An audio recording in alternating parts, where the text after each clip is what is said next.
அஸ்ஸலாமு அலைக்கும் வரஹ்மத்துல்லாஹி வபரகாத்துஹு. அன்பார்ந்த நண்பர்கள் அனைவருக்கும் சாந்தியும் சமாதானமும் என்றென்றும் நிலவட்டும். நான் அன்புக்குரிய நண்பர் நஸ்ருன் நிசாம்தீன். ஒன்னஸினுடைய இன்னொரு முக்கியமான ஒரு காலத்தின் தேவையான ஒரு பதிவாக இந்த பதிவை பதிவேற்றம் பண்ணுகிறேன். ஏனென்று சொன்னால் இந்த மாஹூலில், இந்த காலகட்டத்தில் கண்டிப்பாக நீங்களும் நானும் இந்த விஷயத்தை கடைப்பிடிக்க வேண்டும்.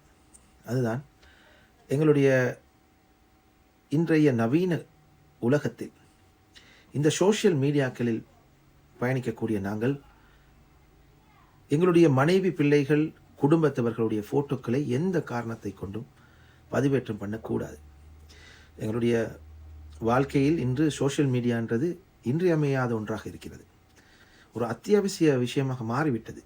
எங்களுடைய தொழிலுக்கான ப்ரொமோஷன், அதுக்கான மார்க்கெட்டிங், இன்னும் டிஜிட்டலாக அந்த கனெக்ஷனை உருவாக்கி எங்களுடைய பிஸ்னஸில் டெவலப் பண்ணவும், எங்களுடைய பர்சனல் இன்ஃப்ளூயன்ஸை நாங்கள் அபிவிருத்தி பண்ணிக்கொள்ளவும், மற்ற தேவைகளுக்காக, பேஷனுக்காக, இன்னும் மற்ற நோக்கங்களுக்காக, சேரிட்டி உள்ளிட்ட எத்தனையோ தொண்டு விஷயங்களுக்காக கூட இந்த சோஷியல் மீடியாவை இன்றைக்கு பாவிப்பதற்கு நாங்கள் நிர்பந்திக்கப்பட்டிருக்கிறோம். இவ்வாறான வேளையில் நாங்கள் எப்போதும் எங்களுடைய பிள்ளைகளோ, இன்னொருவருடைய பிள்ளைகளையோ, மனைவிமார்களையோ அல்லது குடும்பத்தவர்களையோ பப்ளிக்காக நாங்கள் பதிவிடுவதை நிச்சயமாக தவிர்த்து கொள்ள வேண்டும்.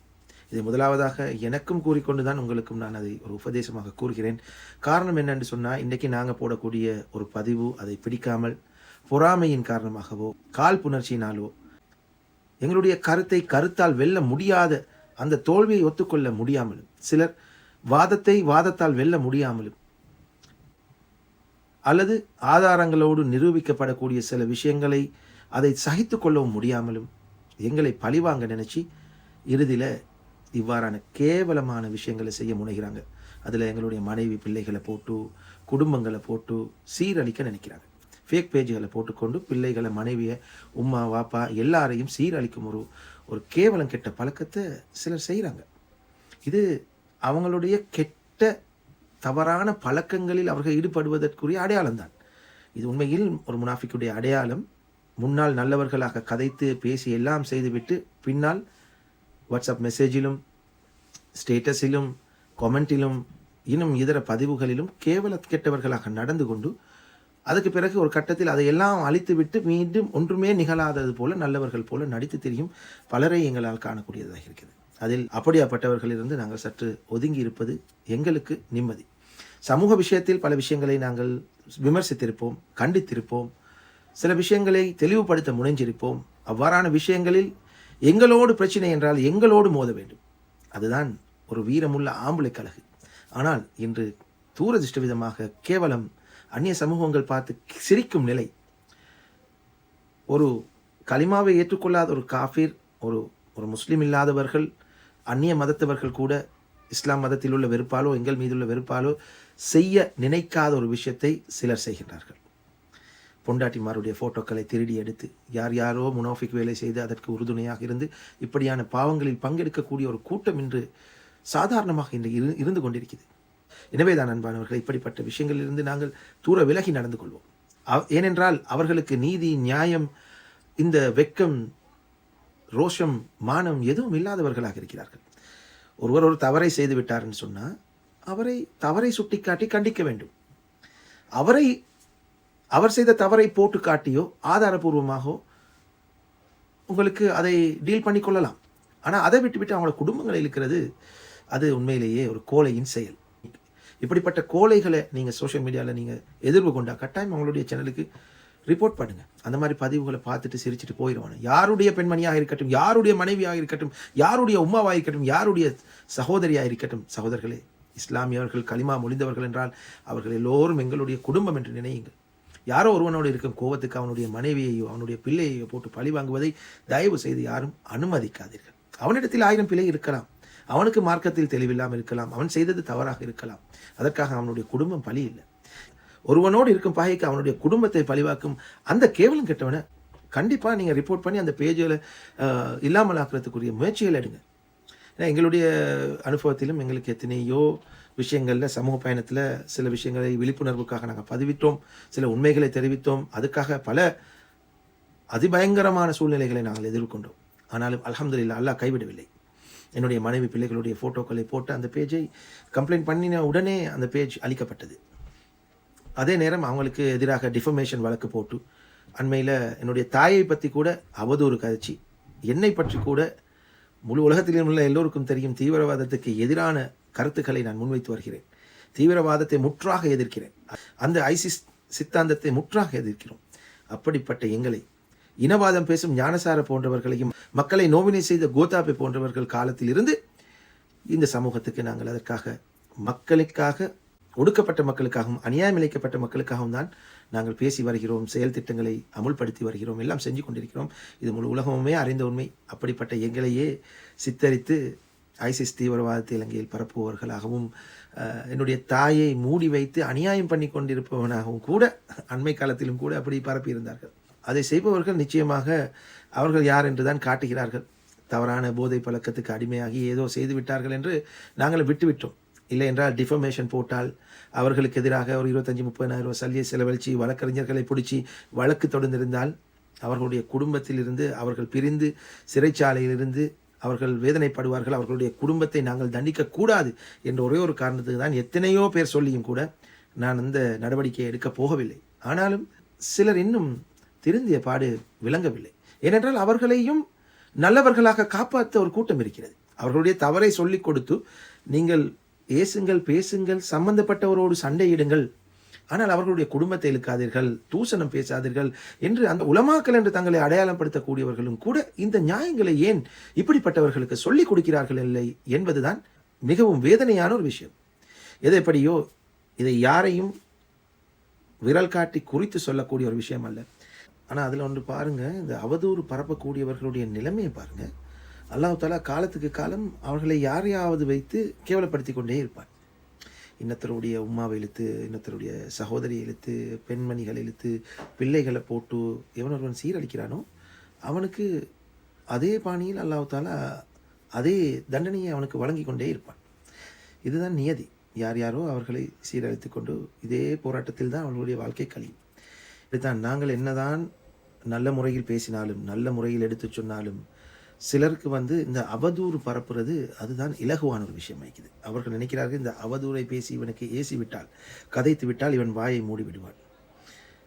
இப்படிப்பட்டவர்கள் அல்லாஹ்வை பயந்து கொள்ள வேண்டும். என்றால் அது ஒரு பெரும் பாவம். ரசூலுல்லாஹ்வுக்கு சொல்லாத அவதூறுகளா, அவர்களுடைய மனைவிமார்களுக்கு கதைக்காத அவதூறுகளா என்றாலும் அல்லாஹ் தஆலா அதை பொறுப்பேற்கின்றான். அந்த குற்றத்துக்கான தண்டனையை அல்லாஹ் பொறுப்பேற்கிறான். எனவே அந்த சம்பந்தப்பட்டவர்கள் இனிமேல் சிந்திக்கட்டும், திருந்தி கொள்ளட்டும். எனவே நாங்கள் தெரிந்தோ தெரியாமலோ சில நல்ல விஷயங்களை, கருத்துக்களை சமூகத்துக்கு எத்தி வைக்கும் நேரத்தில் இப்படியானவர்கள் எங்களுக்கு குறுக்கிடலாம், அவர்களை எதிர்கொள்ள நேரிடலாம். அதற்காக பயப்பட தேவையே இல்லை. யாரையும் அழிக்கவோ யாரையும் இல்லாமலாக்கவோ நாம் எதையும் செய்ய தேவையில்லை. அவரவர் செய்த பாவத்துக்கு அவரவர்கள் தண்டனை அனுபவித்துக் கொள்ளட்டும். நாங்கள் பேசிய விஷயத்தில், கதைத்த விஷயத்தில் நாங்கள் நல்ல முறையில் நேர்மையாக உண்மையாக சமூகத்துக்கு எங்களுடைய தொண்டுகளை செய்து கொண்டு போகக்கூடியவர்களாக இருந்தோம் என்றால் நிச்சயமாக அல்லாஹ் தஆலா எங்களை பொருந்திக் கொள்வார். அப்படிப்பட்டவர்களுக்கும் அல்லாஹ் தஆலா ஹிதாயத்தை கொடுக்கட்டும். அவர்களும் திருந்திக் கொள்ளட்டும். அவர்கள் விட்ட தவறையே மீண்டும் மீண்டும் விடாமல் அவர்கள் ஒரு சந்தர்ப்பத்தில் சிந்தித்து அவர்களுடைய வாழ்க்கையை செதுக்கிக் கொள்ளட்டும். பேச்சில் நல்ல வார்த்தைகளை பயன்படுத்தி பேசிக்கொள்ளட்டும். உம்மா வாப்பையில் பேசும் தூசண பழக்கங்களை தவிர்த்து கொள்ளட்டும்.